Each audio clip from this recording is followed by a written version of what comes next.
किनारे बसा एक गांव फूलपुर। गांव में कुछ 100-150 लोग रहते थे। अंजलि, जो कि पास ही के जिले में रहती थी और 12वीं पास कर चुकी थी, उसके पिताजी ने बेटी को जल्दी विदा करने के लिए उसकी शादी फूलपुर गांव के मुकेश से करवा दी थी। मुकेश कभी स्कूल नहीं गया था और इस कारण वो पढ़ा लिखा नहीं था और बाकी गांव वालों की हालत भी मुकेश जैसी ही थी। मुकेश के घर में उसके माता पिता भी रहते थे। सासू माँ, मैं बाहर मंदिर तक जा रही हूँ, आधे घंटे में आ जाऊंगी।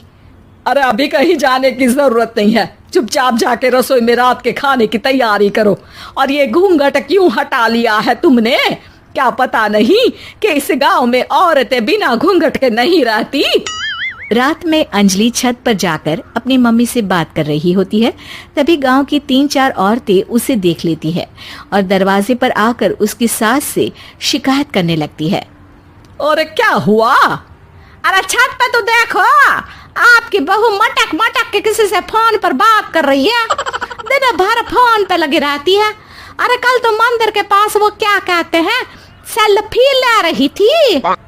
शहर की बहू रखना अच्छा शान की बात है, पर देखना इसके लक्षण से ये तो तुम्हारे परिवार को बदनाम ना कर दे। ये पहली बार नहीं था जब सास से गांव के लोगों ने अंजलि की बुराई या शिकायत नहीं की हो। अब तो ये रोज की बात थी। अंजलि ये सब सुन लेती है। जब वो नीचे जाती है तो मुकेश भी वहां आ जाता है। सास कहती है, बेटा, लोग घर आकर शिकायत करने लगे हैं बहू के कामों की। देख लो, पति हो, संयम से रखो इसे। माँ जी, मैं तो अपनी माँ से बात कर रही थी क्योंकि यहाँ कोई बात करने लायक ही नहीं है और अब मैं माँ के पास ही रहूंगी। वहाँ क्या रहना, वहाँ बाहर के लोग तो ठीक है पर घर के लोग भी इज्जत ना दे सके। अरे नहीं नहीं अंजलि, ऐसा नहीं है, धीरे धीरे सब ठीक हो जाएगा, तुम फिक्र ना करो। अरे बस कुछ बोलना ही नहीं है, सर पे चढ़ा रखा है बहू को।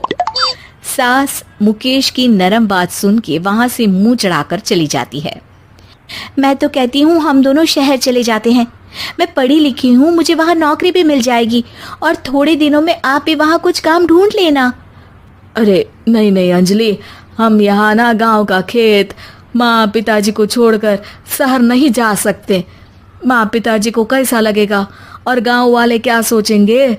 ये कहकर मुकेश सोने चला जाता है और अंजलि की गांव वालों द्वारा बुराई का सिलसिला बहुत दिनों तक चलता ही रहता है। लेकिन अंजलि गुस्सा ना दिखाते हुए समझदारी से काम लेती है। बारिश का मौसम चालू हो जाता है। जोरदार बारिश से पूरे गांव में हाहाकार मच जाता है। दुर्गा नदी में बाढ़ आ जाती है और बाढ़ का पानी पूरे गांव की फसल तबाह कर देता है। फसल की ये हालत देखकर गांव वाले निराश हो जाते हैं और बात तो यहाँ तक पहुँच जाती है कि कुछ लोग तो अंजलि को इस सब का दोषी ठहरा देते हैं। अरे पूरी फसल तबाह हो गई, पता नहीं किसकी नजर लग गई है। अरे जब से चौधरी परिवार में ये शहर की बहू आई है ना, तब से ही गांव की शांति चली गई है। इसके कर्म कांड से माँ दुर्गा नदी भी खुश नहीं है। ये सब सुनकर बेचारी अंजलि रोते हुए अपने घर चली जाती है। कुछ दिन बाद सभी गांव वाले अपनी फसल का मुआवजा लेकर अपने अपने घर आते हैं। मुकेश भी 1500 लेकर आता है। अंजलि को जब पासबुक दिखाता है तो अंजलि हैरान हो जाती है। अरे, ये पासबुक में तो उन्होंने 4000 की एंट्री करी है और आपको सिर्फ 1500 दिए। सच में? अरे, वो सरकारी अफसर आपको बेवकूफ बना रहे हैं। सरकार की तरफ से हमें 4000 मिले हैं लेकिन बाकी का सारा पैसा खुद ही खा रहे हैं। आप लोग के अनपढ़ होने का फायदा उठा रहे हैं। ये सब सुनकर मुकेश परेशान हो हिम्मत से काम लेने को कहती है और सुबह होते ही मुकेश को पंचायत कार्यालय ले जाती है और साथ में गांव के और लोगों को भी। आप सरकारी बाबू क्या गांव के लोगों को बेवकूफ समझते हैं?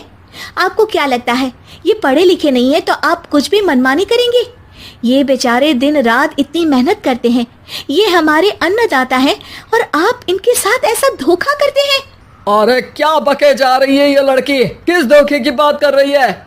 अपने कांड करके नदी माँ को नाराज करके हमारा नुकसान करके इसे चैन नहीं मिला क्या? सरपंच जी, इन सरकारी बाबू ने मुझे बेवकूफ बनाया है और मेरे हिस्से के पैसे खुद चट कर गए। बस ये सुनते ही सरपंच वहां से दुम दबाकर भाग जाता है। पता चलता है कि जनपद अधिकारियों ने गांव के सरपंच के साथ मिलकर सबके साथ धोखा किया है। सब लोगों का विरोध शुरू हो जाता है और आखिर में अधिकारी सब गांव वालों के हिस्सों के बचे हुए पैसे उन्हें गांव में लौटता ही नहीं। अंजलि, तुम नहीं होती तो हम गांव वालों को तो पता ही नहीं चलता कि ये हमें हर बार बेवकूफ बनाते हैं। हाँ हाँ अंजलि बेटी, हमें माफ कर दो। हम सब तुम्हें बुरा भला कहते रहे, लेकिन तुमने ही आज हमें बेवकूफ बनाने से बचाया है। हमें तुम पर गर्व है बेटी। अब समझ आया कि सरपंच तुमसे नहीं, तुम्हारे पढ़े लिखे होने से नफरत करता था। क्यों ना इस बार हम अंजलि को ही सरपंच पद के लिए चुन ले। क्या कहते हो गांव वालों? पढ़ी लिखी सरपंच।